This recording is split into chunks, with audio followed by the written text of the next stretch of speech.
Hello friends, welcome back to my channel. ఎలా ఉన్నారు friends? అందరూ బాగున్నారా? ఈ రోజు కొన్ని కిచెన్ టిప్స్ తోటి మేము ముందుకు వచ్చేసానండి. ఇంకా న్యూస్ పేపర్ తోటి మనకి చాలా ఉపయోగాలే ఉన్నాయండి. ఫర్ ఎగ్జాంపుల్ ఏదైనా టిష్యూ క్లాత్ అట్లాంటివి ఏమీ లేనప్పుడు కూడా మనం న్యూస్ పేపర్ తీసుకొని క్లీనింగ్ పర్పస్కి చాలా యూస్ చేసుకోవచ్చు అనమాట. ఇక్కడ ప్రస్తుతం నేను ఫ్రిడ్జ్ అనేది క్లీన్ చేయడానికి వెళ్తున్నాను. ఫ్రిడ్జ్లో మనము ఇక్కడ పైన మీరు ఏ లిక్విడ్ యూస్ చేస్తే ఆ లిక్విడ్ స్ప్రే చేసుకోండి చక్కగా. ఆ తర్వాత మొత్తం కూడా ఈ విధంగా క్లీన్ చేసుకోండి. ఇలా క్లీన్ చేసుకోవడం వల్ల ఏంటి అంటే మనకి చక్కగా న్యూస్ పేపర్ వల్ల ఏంటి అంటే ఆ డర్ట్ ఏదన్నా ఉంటే మొత్తం చక్కగా పోతుంది అనమాట. ఫ్రిడ్జ్ అనే కాదండి, మనం అద్దం క్లీన్ చేయాలన్నప్పుడు కూడా మనం న్యూస్ పేపర్ని యూస్ చేసుకోవచ్చు. ఏదైనా తడిగా కొంచెం తడి చేసుకొని ఆ తర్వాత న్యూస్ పేపర్తో ఈ విధంగా రుద్దేసుకున్నామంటే మనకి చక్కగా నీట్గా అయిపోతుంది అనమాట. డస్ట్ అంతా పోయి చాలా అందంగా కూడా కనిపిస్తుంది. అంటే ఏదన్నా క్లియర్గా ఉండేది గ్లాస్ అనేది మనకి చక్కగా కనిపిస్తుంది అనమాట. న్యూస్ పేపర్ వల్ల ఇంకా చాలా ఉపయోగాలు ఉన్నాయండి. మనం మరిన్ని వీడియోస్ దాని గురించి చేద్దాము. సో ఈ టిప్ అయితే నచ్చితే లైక్ చేయండి. సో నెక్స్ట్ టిప్ ఏంటి అంటే మనకి బెడ్ మీద చూస్తే మీరు ఫోమ్ బెడ్స్ మీద ఎక్కువ ఏంటి అంటే చిన్న చిన్నగా మనకి ఆ ఫైబర్ అంతా ఇలా కనిపిస్తూ ఉంటుంది. చూసారు కదా, మనం యూస్ చేసే కొద్దీ పట్టీలు వేసుకొని ఉన్న ఇట్లా కాళ్ళకి అలా వాటిని తగులుకొని కూడా పోగుల్లాగా లేవడము. అంతేకాకుండా మనం యూస్ చేసే కొద్దీ వాష్ చేసే కొద్దీ కూడా ఇట్లా ఫైబర్ క్లాత్ మీద అంతా కూడా మనకు వస్తుంటుంది. ఈవెన్ స్వెటర్స్ మీద కూడా ఇలా వస్తుంది. అలాంటప్పుడు ఈ టిప్ యూస్ చేయండి. మనకి రేజర్ ఉంటుంది కదండి, జస్ట్ ఇది మనకి బయట 15 రూపీస్కి అట్లా దొరుకుతుందండి. సో దీన్ని మనం క్లీనింగ్ పర్పస్కి ఇలా యూస్ చేసుకోవచ్చు. చక్కగా ఈ ఫైబర్ అంతా కూడా ఈ విధంగా ఇట్లా షేవ్ చేసినట్టుగా మనం బెడ్ అంతా కూడా ఈ విధంగా క్లీన్ చేసేయచ్చండి. చక్కగా చూసారంటే మీరు కాటన్ ఏదైతే ఫైబర్ ఉందో ఈవెన్ స్వెటర్ మీద కూడా ఏదన్నా అలా ఉంటే మనం మొత్తం కూడా ఇలా తీసేసుకోవచ్చు అనమాట. మీరు చూపిస్తానండి మీకు ఈ విధంగా మనకి ఎలా వస్తుంది ఆ ఫైబర్ అనేది. మీకు ఒకసారి నేను మొత్తం కూడా ఇట్లా షేర్ చేసాక చూపిస్తున్నాను. చూడండి, చూసారా ఈ విధంగా వచ్చిందనమాట.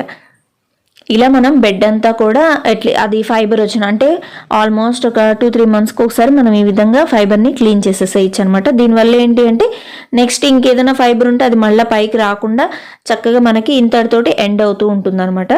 సో ఇది ఒక కామన్ ప్రాబ్లం అండి ఫోమ్ బెడ్స్కి వీటికి. ఇదైతే కామన్ థింగ్ అనమాట. చూసారు కదా ఏ విధంగా వచ్చేసిందో. ఇలా ఈ విధంగా మనం బెడ్స్ని క్లీన్ చేసుకోవచ్చు. సో నెక్స్ట్ టిప్ చెప్తున్నాను చూడండి. మనం నార్మల్గా పిల్లోస్ యూస్ చేస్తూ ఉంటాం కదండి. సో ఆ పిల్లోస్ అనేవి మనకి బాగా మురికి పడిపోతూ ఉంటాయి. సో ఆ మురికి పట్టిన పిల్లోస్ని మనము ఎలా క్లీన్ చేసుకోవాలనేది చెప్తున్నానండి. నార్మల్గా ఫోమ్ పిల్లోస్ అయితే మాత్రం ఈ టిప్ యూస్ చేయకండి. దూది ఉంటాయి కదండి, బాగా బూర దూది టైప్లో అట్లా ఉంటాయి కదా, అవైతే చక్కగా మనకి ఎండిపోతాయి, చక్కగా వచ్చేస్తాయి. ఇవంతా కూడా ఇట్లా వాషింగ్ మిషన్లో పెట్టేసేయండి. మనకి చిన్నది వాటర్ పడినా కూడా ఈ మార్క్ అనేది బాగా పెద్దదిగా కనిపించేసి దిండ్లన్నీ ఖరాబ్ అయిపోయినట్టు కనిపిస్తాయి. బాగా మురిగ్గా కూడా ఉంటాయి కదా, ఇట్లా మనం చేసుకోవచ్చు అనమాట. అవి మురిగ్గా ఉన్నాయి అన్న టైంలో మనం ఈ పని చేసుకోవచ్చు. ఎవ్రీ 15 డేస్ కానీ 20 డేస్ కానీ ఈ టిప్ యూస్ చేయొచ్చు. ఫోమ్ పిల్లోస్ ఏంటి అంటే మనం వాషింగ్ మిషన్లో వేస్తే మొత్తం ఉండ కట్టినట్టుగా అయిపోతుంది అనమాట, అంతా ఒక పక్కకు వచ్చేస్తుంది. సో అందుకని ఫోమ్ పిల్లోస్కి మాత్రం ఈ టిప్ అనేది వర్తించదు.